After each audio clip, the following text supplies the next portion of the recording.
Pas protestës para Bashkisë së Vlorës, punojësit e gjelbërimit kanë kërkuar një takim në prefekturë. Ata janë pritur nga Evi Salushi, e cila u shpreh se këtë mbledhje do ta protokollojë dhe se do t'i drejtohet Bashkisë së Vlorës për informacion zyrtar mbi situatën. Prefektja garantoi se do ta ndjek problematikën hap pas hapi.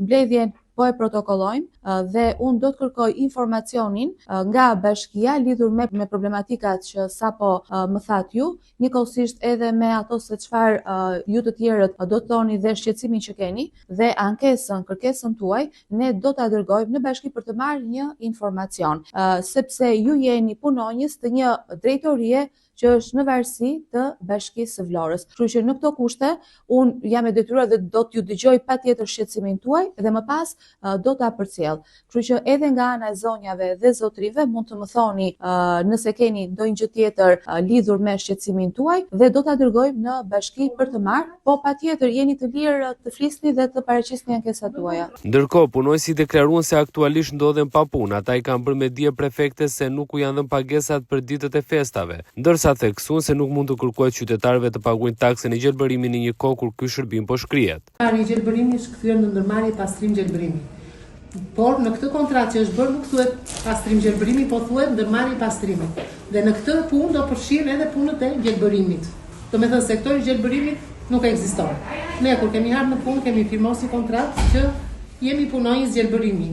Në ndërmarrje që ka qenë 4 ndërmarrje bashkë në një drejtori. Në 4 sektor, në një drejtori. Tani edhe nuk ekzistojmë më, është shkrirë si sektor gjelbërimi është i shkrirë. Për këtë ne nuk jemi dakord sepse na detyrojnë. Përderisa ti do firmosësh që je punëtor pastrimi, je detyruar edhe të fshish rrugët, edhe të dalësh në pastrim, ne kemi bërë. Faktikisht kemi dalë dhe pastrim, po thjesht për ndihmë të pastrimit sepse edhe punonjës tu ka patur. Edhe ka qenë aksione për të ndihmuar pastrimin, se edhe punëtor nuk ka pas tamam, kemi qenë në ndihmë të pastrimit, por ne kemi qenë në punët tona zakonisht. Po jo sektori i gjelbërimit, si mund të heqësh në shkrinë e qytetit, mos e ekzistoj fare emri gjelbërim, dhe çfarë atë taksë e paguaj unë. Ku ti nuk ka fare atje gjelbërim, por thuhet në punët e pastrimit futet korrja, qethja, krasitja, tek pastrimi. Të vej një punëtor, të punoj me frezë, zëre e pastrim, se janë pastrim tani. U vrau, u pre. Si mund bëjmë të punë bashkë? Që këto duhen të jenë sektore të ndarë. Të tërë këta punëtore din çfarë është gjelbërimi. Kam një kategori që këta nuk ma njojnë. Në qoftë se ti nuk firmos kontratën, nuk e të drejtë në punë. Kam filluar punë data 1, data 2, zonja prefekte ke qenë pushim. Unë kam qenë në punë 31/1/2.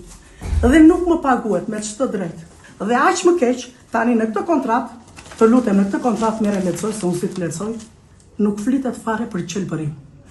Më thonë nuk ka punë se bjeshi. Po të më pyesësh mua, punëtore vjetër, jam punëtore vjetër dhe kam një kategori dhe po të them po ta përsëris prapë. Tani kam më shumë punë se sa atëherë në BEAR. Ne kemi ardhur me respektin më të madh të përulem, si prefekte që je, kërkojmë nga ju të na mbështesni. Në të kundërt ne do vemi dhe që sot, në qoftë do të lëm s'do vemi sot, do të lëm një afat, ne jemi të detyruar të nisim me kryeministit, presidentit. Dhe po ngritëm ne, atëre përderisa ti e mbyll ndërmarrjen e gjelbërimit, taksën përse e marr gjithë qytetit të Vlorës. Në këtë kohë punojësit e gjelbërimit u shprehën se do të vijnë protestën edhe në orën në vijim, por paralajmëruan se rrezikojnë të mbeten pa punë nëse nuk firmosin kontratën e re. Madje ata janë drejtuar prefektes së Vlorës, nëse nuk do të marrin një zgjidhje nga ajo, atëherë do t'i drejtohen kryeministrisë, madje deri tek presidenca.